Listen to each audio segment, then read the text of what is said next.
ఉచిత బస్ ప్రయాణం పెట్టారు. ఆర్టీసీ లాభాల్లో ఉందని రేవంత్ రెడ్డి గారి అసెంబ్లీ సాక్షిగా చెప్పడం జరిగింది. మీరు కూడా చూసే ఉంటారు అసెంబ్లీ సెక్షన్. అవును, మేము అదే చెప్తున్నాం. ఆ! మీరు చెప్పిన 6 గ్యారంటీలు, హ్మ్. 420 హామీలు మీరు అమలు చేసింది కేవలం అర గ్యారంటీ. హ్మ్. అర గ్యారంటీ.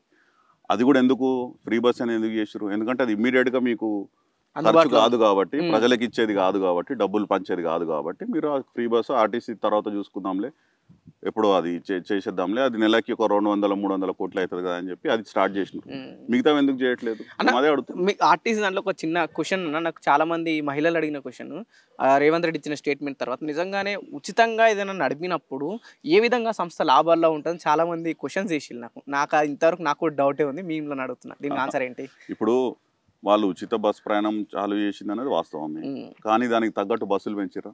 పెంచలేదు. ఉన్న బస్సులను తగ్గించారు. ఎందుకు తగ్గించారు? ఎందుకంటే మీకు బస్సులు పెంచితే ఒకవేళ మీకు డీజిల్ ఖర్చు ఎక్కువవుతుంది, హ్మ్.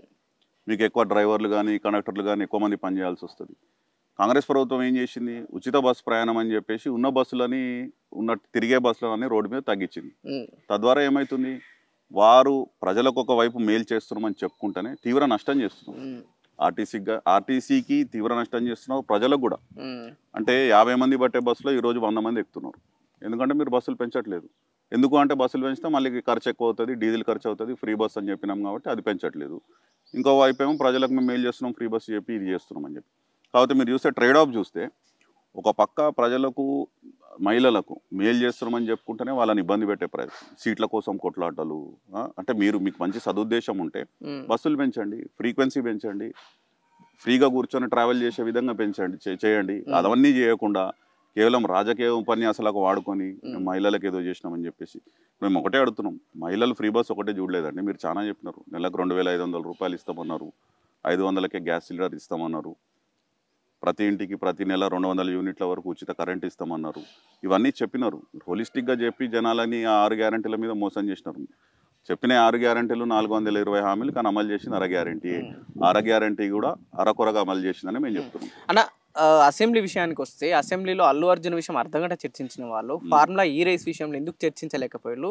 ఫార్ములా ఈ రేస్ వల్ల హైదరాబాద్ బ్రాండ్ ఇమేజ్ ఎంతవరకు పెరిగిందంటే ఏం చెప్తారు? ఇప్పుడు నేను చెప్పడము, బీఆర్ఎస్ పార్టీ నాయకులు చెప్పడము కాదు.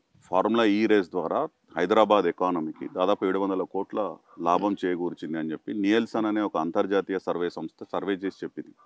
పాఠంగా ఒక 100 పేజీల రిపోర్ట్ ఇచ్చింది. అది అనుమానాలు ఉన్న వాళ్ళు వెళ్ళి ఇంటర్నెట్లో కొట్టుకొని ఆ నియల్సన్ రిపోర్ట్ ఏంది, అసలు 700 కోట్లు అంటే $84 మిలియన్ ఎట్లా లాభం జరిగింది ఈ ఫార్ములా ఈ రేస్ ద్వారా అని చూస్తే మీకు ఎయిర్పోర్ట్లో దిగినప్పటి నుంచి, వెహికల్స్ అరైవ్ అయినప్పటి నుంచి కానీ 31,000 మంది టూరిస్ట్ వచ్చినారు హైదరాబాద్కి.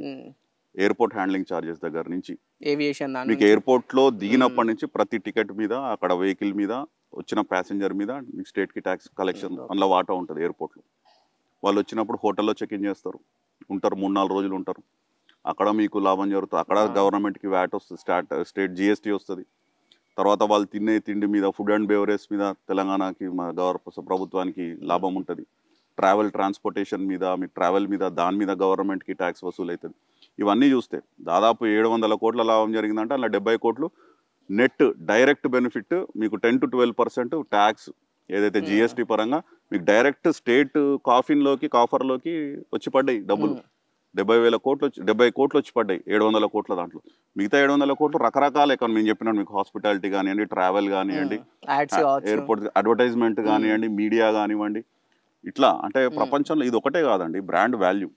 కొన్ని టాంజిబుల్ ఉంటాయి బెనిఫిట్స్, కొన్ని ఇంటాంజిబుల్ ఉంటాయి. అంటే కొన్ని కనబడతాయి, కొన్ని కనబడవు. మీకు కనబడింది ఏంటి అంటే గ్లోబల్ మ్యాప్లో ఫార్ములా ఈ రేస్ జరిగేది న్యూయార్క్, లండన్, ప్యారిస్, రోమ్ ఇట్లాంటి ప్రధాన నగరాలలో 9-10 నగరాలలో హైదరాబాద్ని తీసుకెళ్ళి మనం ఆ మ్యాప్లో సర్క్యూట్లో హైదరాబాద్ని పెట్టినాం. దాంతో అంటే అదొక ప్రౌడ్ మూమెంట్ మనకి. రెండవది, ఇది కేవలం రేస్ లాగా చూడకుండా ఆనాడు కేసీఆర్ గారి నాయకత్వంలో బీఆర్ఎస్ ప్రభుత్వం ఎట్లా ఆలోచించిందంటే రేస్ అనేది వన్ ఆఫ్ ది ఈవెంట్. కానీ రేసుకు ముందు ఒక వారం రోజుల ముందు ఒక ఈవీ సమ్మిట్, ఈ మొబిలిటీ వీక్ అని చెప్పేసి పెద్ద ఎత్తున ఈ ఎలక్ట్రిక్ వెహికల్ మ్యానుఫ్యాక్చరర్స్ని కానివ్వండి, ఎలక్ట్రిక్ బ్యాటరీస్ మ్యానుఫ్యాక్చరర్స్ని కానివ్వండి, పెద్ద ఎత్తున వాళ్ళని అట్రాక్ట్ చేసి పిలిచి వారికి తెలంగాణ గవర్నమెంట్ తరఫున ఇట్లాంటి ఎలక్ట్రిక్ ఈవీ క్లస్టర్స్, ఒక పక్క ఇక్కడ దివితిపల్లిలో 9,500 రూపాయల పెట్టుబడి, కోట్ల పెట్టుబడి ఇక్కడ అమరరాజా బ్యాటరీస్ వాళ్ళు బ్యూటీపల్లిలో అనౌన్స్ చేసినారు అదే సమ్మిట్లో. ఇంకోవైపు హుండై లాంటి కంపెనీ 1400 కోట్లు వాళ్ళు అనౌన్స్ చేసినారు.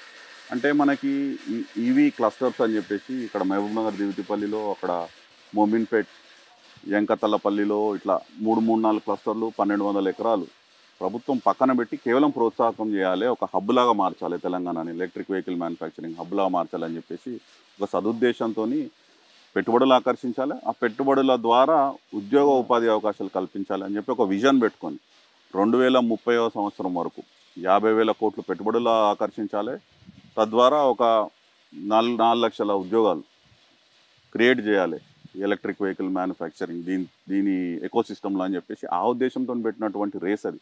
అందుకనే నేను చెప్పేది చాలామందికి తెలిసి తెలియక మాట్లాడుతున్నారు, కానీ ఇది మల్టిపుల్ బెనిఫిట్స్ తెలంగాణ రాష్ట్రానికి కానీ హైదరాబాద్కి కానీ, అటు మానిటరీ కానీ ఇటు బ్రాండ్ వాల్యూ పరంగా కానీ, ఉద్యోగాల విషయంలో కానీ, పెట్టుబడులు ఆకర్షించే విషయంలో కానీ బ్రహ్మాండంగా ఈవెంట్ జరిగింది.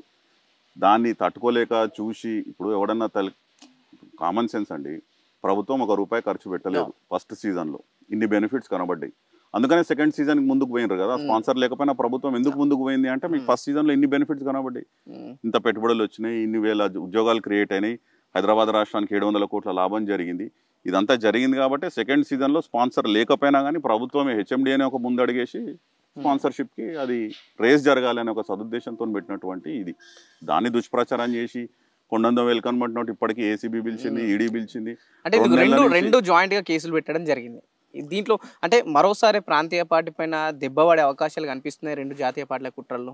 100% రెండు జాతీయ పార్టీలు కలిసే ఇరికియాలి. ఎందుకంటే ఇది మేము కాదండి, గతంలో కూడా బండి సంజయ్ గారు వాళ్ళు వీళ్ళు చాలా మంది మాట్లాడినారు, ప్రెస్లో మాట్లాడినారు.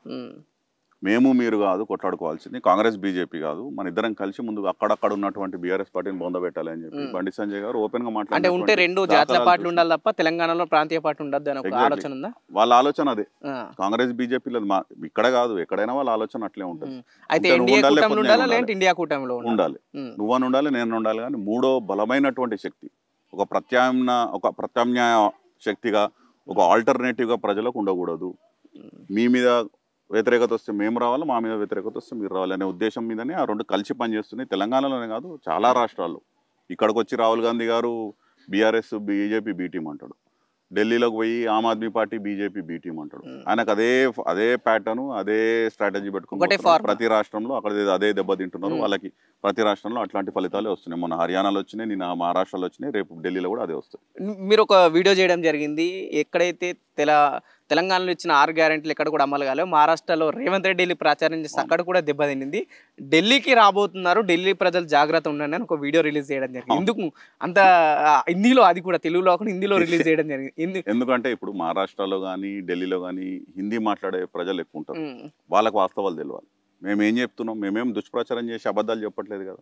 తెలంగాణలో కాంగ్రెస్ పార్టీ ఎన్నికలకు రాకముందు ఏం చెప్పింది, మేము ఎందుకు చెప్పాల్సి వస్తుంది, వీడియోలు ఎందుకు చేయాల్సి వస్తుంది అంటే, రేవంత్ రెడ్డి గారు ఓపెన్గా బాహాటంగా ప్రెస్ మీట్లలో కూర్చొని మహారాష్ట్ర పోయి ఢిల్లీ పోయి కూర్చొని మేము తెలంగాణలో అమలు చేసేసినాము, అన్ని గ్యారెంటీలు అయిపోయినాయి, మాకు ఇక్కడ గెలిపిస్తే కాంగ్రెస్ పార్టీ తరఫున నేను బాధ్యత తీసుకుంటా, అమలు చేపిస్తాం హామీలు అని చెప్పి, గ్యారెంటీలు అని చెప్పి అక్కడ మాట్లాడినాం.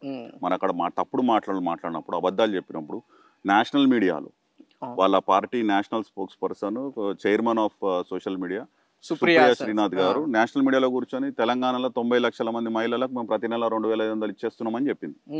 ఎక్కడిచ్చిర్రు ఆ స్కీమ్, ఎప్పుడు స్టార్ట్ అయింది, ఎవరికి ఇచ్చిర్రు, ఎక్కడ లేదు కదా, పచ్చి అబద్ధం కదా.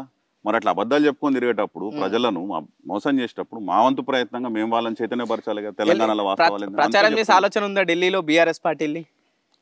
అంటే అక్కడికి వెళ్ళి ప్రత్యక్షంగా ఢిల్లీకి పే చేయాల్సిందేమో మనకున్న సోషల్ మీడియా మాధ్యమాలు, కానీ ఇవాళ రేపు ఇట్స్ డిజిటల్ వరల్డ్, వీలైనంత వరకు మెసేజ్ పంపాలనే చూస్తాము. ఇక్కడ జరిగిన వాస్తవాలు చెప్తున్నాం, కాంగ్రెస్ పార్టీ ఎట్లా మోసం చేసింది ప్రజలనని. రీచ్ అయ్యే వరకు రీచ్ అవుతుంది. మేము చేసే ప్రయత్నం మేము మాకున్న స్కోప్లో మాకున్నటువంటి పరిధిలో మేము చేస్తాం.